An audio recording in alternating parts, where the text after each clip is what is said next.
اس کے مطابق سمجھانا ہوگا۔ اور اگر آپ کسی گاؤں میں رہنے والے بندے کو سمجھانا چاہتے ہیں تو پھر آپ کو اسی انداز سے سمجھانا ہوگا۔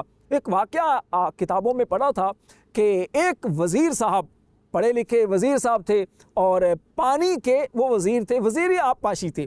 اب وہ شخص کسی گاؤں میں گیا اور گاؤں والوں کے مسائل اس نے جب سنے تو لوگ، ہر بندہ چاہتا تھا کہ میں وزیر صاحب کو اپنے مسائل بتاؤں۔ وزیر صاحب نے کہا ایسا کرو، اپنا ایک نمائندہ بناؤ اور میرے پاس اس نمائندے کو بھیج دو تاکہ وہ تمہاری شکایات، تمہاری باتیں وہ میرے سامنے پیش کرے، تو پھر جو تمہاری ضرورتیں ہیں ان کو پورا کرنے کی ہم کوشش کریں گے۔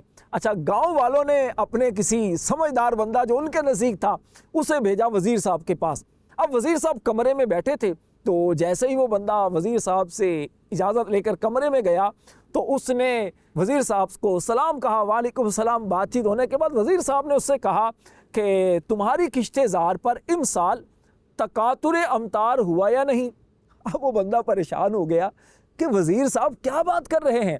وہ فوراً باہر آ گیا اور باہر آ کر کہا کہ وزیر صاحب تلاوت کر رہے ہیں۔ اب پتہ چلا کہ وزیر صاحب تلاوت نہیں کر رہے بلکہ وزیر صاحب نے تھوڑی گاڑی اردو میں پوچھا کیا تھا کہ اس سال تمہاری کھیتیوں پر بارش ہوئی یا نہیں ہوئی؟ اب وہ بیچارہ کم پڑھا لکھا آدمی تھا، گاؤں کا رہنے والا تھا، اتنی گاڑی اردو اسے سمجھ میں نہیں آ رہی تھی۔ تو اصل جو مقصد تھا اسے سمجھانا، اس سے مسائل پوچھنا، اس کی ضرورت کو پوچھنا۔ اگر آسان انداز میں وزیر صاحب پوچھ لیتے بھئی بارش ہوئی اس سال تمہاری کھیتیوں پر، تو بندہ بتا دیتا جی بارش نہیں ہوئی یا بارش ہوئی تھی زیادہ ہو گئی تھی۔ تو اسی طرح پیارے اسلامی بھائیوں اور مدنی چینل کے ناظرین، اگر کسی کم پڑھے لکھے آدمی کو سمجھانا ہو تو اس انداز کو پیش نظر رکھنا ہوگا۔ سمجھانے کا ایک خوبصورت انداز یہ بھی تھا کہ آپ صلی اللہ علیہ وسلم مثالوں کے ذریعے بات کو سمجھایا کرتے تھے۔ حضرت ابوذر غفاری رضی اللہ تعالی عنہ روایت کرتے ہیں کہ آپ صلی اللہ علیہ وسلم سردی کے موسم میں باہر تشریف لائے۔ اس وقت درختوں کے پتے جھڑ رہے تھے۔ آپ صلی اللہ علیہ وسلم نے ایک درخت کی ٹہنی پکڑ کر اسے تھوڑا سا ہلایا تو پتے جھڑنے لگے۔ ارشاد فرمایا کہ اے ابوذر، میں نے عرض کی لبیک یا رسول اللہ، یا رسول اللہ میں حاضر ہوں۔ آپ صلی اللہ علیہ وسلم نے ارشاد فرمایا جب کوئی مسلمان اللہ پاک کی رضا کے لیے نماز پڑھتا ہے تو اس کے گناہ ایسے جھڑتے ہیں جیسے اس درخت کے پتے جھڑ رہے ہیں۔ سبحان اللہ۔ اب دیکھیے کتنے خوبصورت انداز میں پیارے نبی صلی اللہ علیہ وسلم نے بات کو سمجھا دیا۔ ویسے اگر سمجھایا جاتا تو سمجھنے میں کچھ مشکل ہو سکتی تھی، لیکن مثال دے کر جب سمجھایا، اب آنکھوں کے سامنے نظر آ رہا ہے کہ پتے کیسے جھڑ رہے ہیں، تو گناہ اس طرح انداز سے جھڑتے ہیں۔ یہ پیارے آقا علیہ السلام نے مثال دے کر سمجھایا۔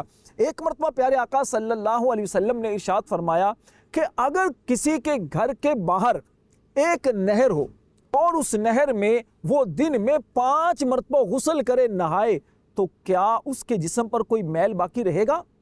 عرض کی گئی نہیں یا رسول اللہ صلی اللہ علیہ وسلم۔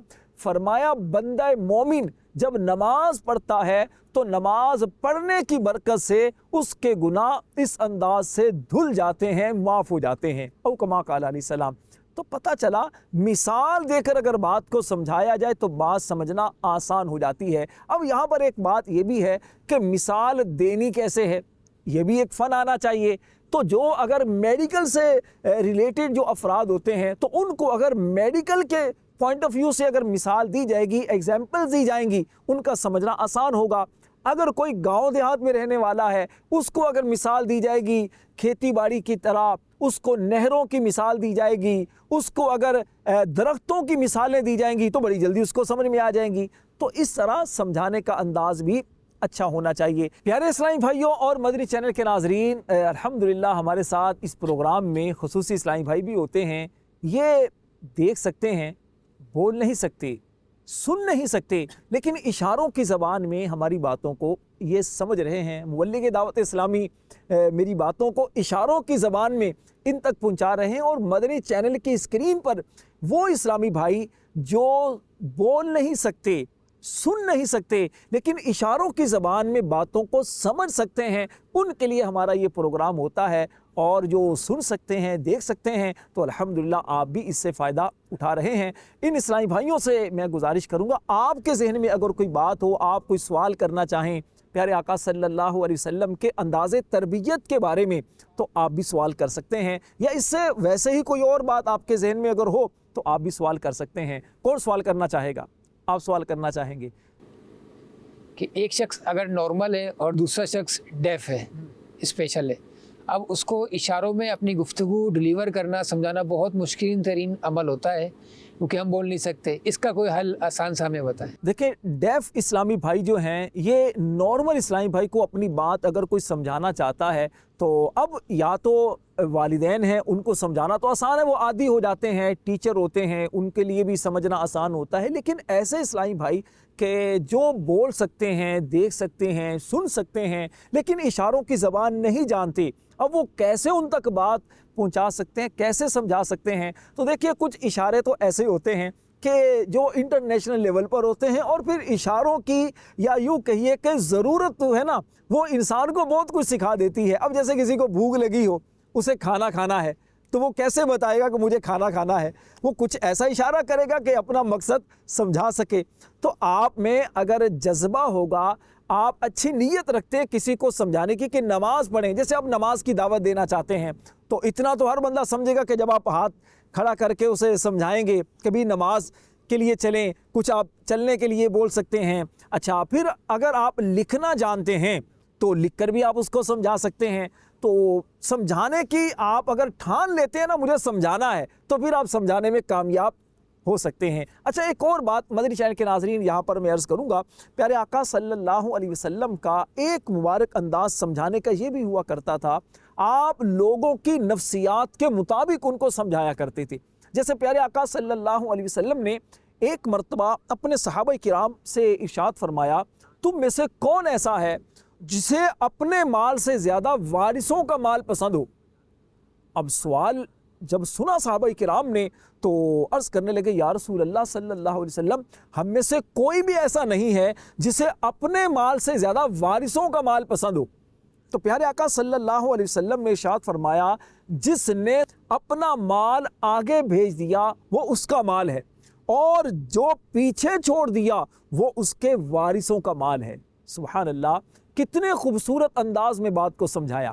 تو پیارے اسلامی بھائیوں، دیکھیے اس سے ہمیں یہ بات بھی سیکھنے کو ملی کہ اللہ کے راستے میں جب ہم مال خرچ کرتے ہیں، مسجد میں خرچ کرتے ہیں، کسی مدرسے میں دیتے ہیں، کسی یتیم پر خرچ کرتے ہیں، کسی بیوہ کی ضرورت کو پورا کرتے ہیں، جب ہم کسی ضرورت مند کی ضرورت کو پورا کرتے ہیں، تو یقین جانیے اس کا جو اجر و ثواب ہمیں ملے گا انشاءاللہ وہ تو ہمیں اللہ قیامت کے دن عطا فرمائے گا، لیکن دنیا میں بھی اس کے بڑے فائدے ہوتے ہیں۔